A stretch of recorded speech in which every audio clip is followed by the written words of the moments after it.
Good morning friends. आज का हमारा चैप्टर है electric current.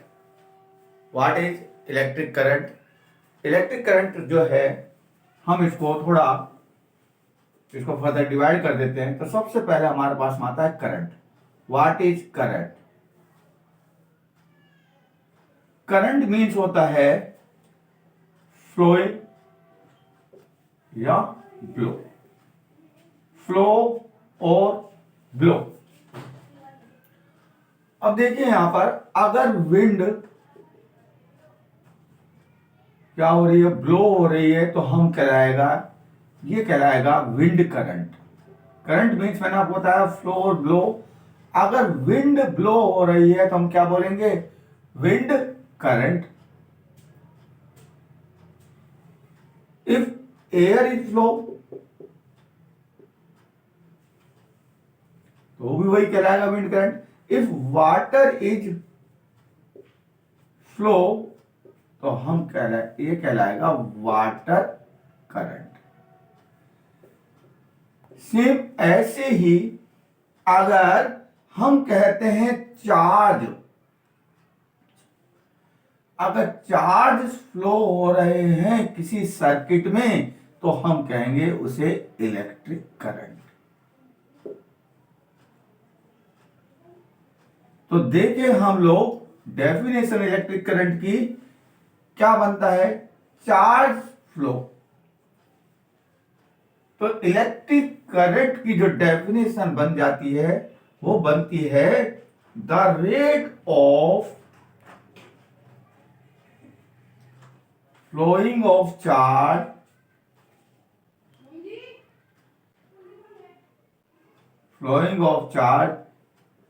in a circuit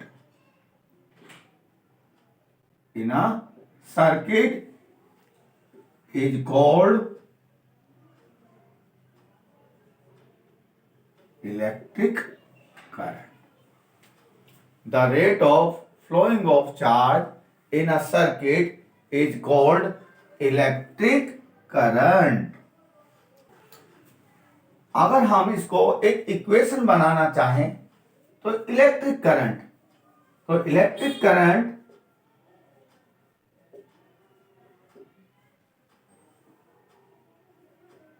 equal to क्या लिखा है मैंने? फ्लोइंग ऑफ चार्ज यानी चार्ज।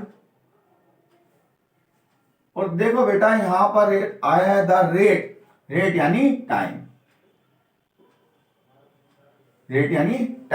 तो electric current equal to charge upon time. Charge की जो यूनिट होती है वो होती है कूलम्ब, और टाइम की जो यूनिट होती है सेकंड। और इलेक्ट्रिक करंट जो है इसे डिनोट करते हैं हम लोग आई से। Electric current is denoted by I, और कूलम्ब को करेंगे हम सी से, और सेकंड को एस से। तो यानी I equal to coulomb upon second, और ये इक्वल होता है कूलम्ब अपॉन सेकंड एम्पियर। तो यूनिट देखा जाए तो I यानी इलेक्ट्रिक करंट की जो यूनिट होती है वो होती है एम्पियर। क्या होती है? एम्पियर।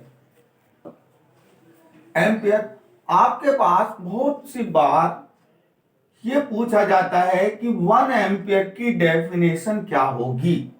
1 एम्पियर डेफिनेशन पूछा जाता है कि 1 एम्पियर की डेफिनेशन। तो देखिए, सबों के आगे में 1 लगा देता हूं, यानी 1 एम्पियर हो गया। अब इसका डेफिनेशन अगर हम बनाएं तो क्या बनेगा? ये बोला जाएगा कि 1 coulomb charge flowing in a 1 second in a circuit is called 1 ampere. वापस से रिपीट कर रहा हूं, 1 coulomb charge flow in a second in a path is called 1 ampere. ठीक है? तो यानी हमारा डेफिनेशन बन जाता है यहीं से 1 एम्पियर का। अगर 2 एम्पियर की पूछी जाए तो भी यही बन जाएगा कि 2 coulomb charge pass in a 1 second is equal to 2 coulomb. और इलेक्ट्रिक करंट को मीजर करने के लिए एक इंस्ट्रूमेंट को यूज में लिया जाता है। इलेक्ट्रिक करंट को मीजर करेंगे हम लोग, उसके लिए एक इंस्ट्रूमेंट यूज में होता है, उसे बोलते हैं हम लोग एमीटर। एमीटर और जो एमीटर एक इंस्ट्रूमेंट है या डिवाइस है जो इलेक्ट्रिक करंट को मेजर करेगा कि कितने एम्पेयर का करंट किसी सर्किट में फ्लो हो रहा है। और एमीटर ये इंपॉर्टेंट है, एमीटर हमेशा सर्किट में सीरीज कॉम्बिनेशन में ज्वाइन किया जाता है। एमीटर हमेशा सीरीज कॉम्बिनेशन में ज्वाइन किया जाएगा। यहां पर ये ध्यान देने वाली बात है कि सीरीज कॉम्बिनेशन क्या है, इसे हम नेक्स्ट वीडियोस में देखेंगे। सीरीज कॉम्बिनेशन और पैरेलल कॉम्बिनेशन दोनों टाइप के कॉम्बिनेशन। अभी तो सिर्फ फिलहाल यही है कि इलेक्ट्रिक करंट को मेजर करने के लिए एमीटर जो कि सीरीज कॉम्बिनेशन में ज्वाइन करते हैं। अब यहां पर एक क्वेश्चन खड़ा होता है कि ये जो चार्ज है, हम बार बार कह रहे हैं चार्ज फ्लो होगा, चार्ज फ्लो होगा। चार्ज फ्लो क्यों होगा? मान लीजिए कोई चार्ज है क्यू, ये फ्लो यानी एक जगह से दूसरी जगह पे जाना, ट्रांसफर होना। ये ट्रांसफर क्यों होगा? कोई ना कोई रीजन है जब ये ट्रांसफर हो रहा है। चलो इसके लिए हम एक एक्सपेरिमेंट करते हैं कि चार्ज क्यों फ्लो होगा। तो यहां पर हम आपके सामने में 2 वाटर टैंक बना रहा हूं। ये दोनों वाटर टैंक हैं, एक तो फुलफिल है, पूरा का पूरा भरा हुआ है।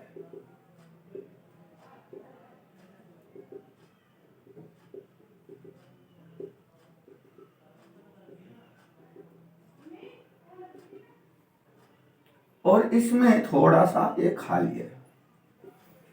और मैं इन दोनों टैंक को एक पाइप के थ्रू ज्वाइन कर देता हूं। अब आप मुझे बताइए कि वाटर, ये टैंक है ए और ये टैंक है बी। अब वाटर कहां से कहां की ओर फ्लो होगा? आपका आंसर होगा सर ए से बी की ओर। क्यों हुआ? ये हम लोग छोटी क्लासों में पढ़ चुके हैं कि हमेशा वाटर कहां से कहां की ओर जाता है? हाई प्रेशर से लो प्रेशर की ओर जाएगा। इट मींस इन दोनों के लेवल में डिफरेंस होगा तभी वाटर क्या होगा? फ्लो होगा, अदरवाइज वाटर फ्लो नहीं होगा। सेम ऐसे ही अगर जहां पर कोई किसी पॉइंट पर कोई चार्ज रखा है और उसे अगर दूसरे पॉइंट पर ट्रांसफर करना है या जाना है तो उस पॉइंट का दूसरे पॉइंट का क्या होना चाहिए? डिफरेंस होना चाहिए। दोनों में डिफरेंस होना चाहिए, तभी हम ये जो है चार्ज एक जगह से दूसरी जगह पर शिफ्ट हो पाएंगे। इन दोनों के बीच जो डिफरेंस होगा तभी चार्ज का मूवमेंट होगा, अदरवाइज नहीं होगा। तो चार्ज का मूवमेंट के लिए हम एक नई टर्म्स को करते हैं, उसको बोलते हैं इलेक्ट्रिक पोटेंज।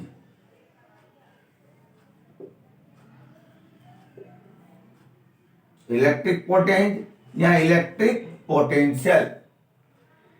इलेक्ट्रिक पोटेंशियल क्या है? इलेक्ट्रिक पोटेंशियल ये है कि किसी पॉइंट पर यानी इंफिनिटी, मान लीजिए मैंने इस पॉइंट को मान लिया इंफिनिटी, इस इंफिनिटी पॉइंट पर कोई चार्ज है और इस चार्ज को किसी गिवन पॉइंट तक ट्रांसफर करना है। तो इसके लिए जो टोटल वर्क डन होगा, जो टोटल वर्क डन होगा इंफिनिटी से किसी गिवन पॉइंट तक चार्ज को ट्रांसफर करने के लिए, उस वर्क डन को बोला जाएगा इलेक्ट्रिक पोटेंज। और इसे रिप्रेजेंट करते हैं हम V से। तो इलेक्ट्रिक पोटेंस की क्या डेफिनेशन बन जाती है, तो देखिए total work done, total work done to carry, total work done to carry charge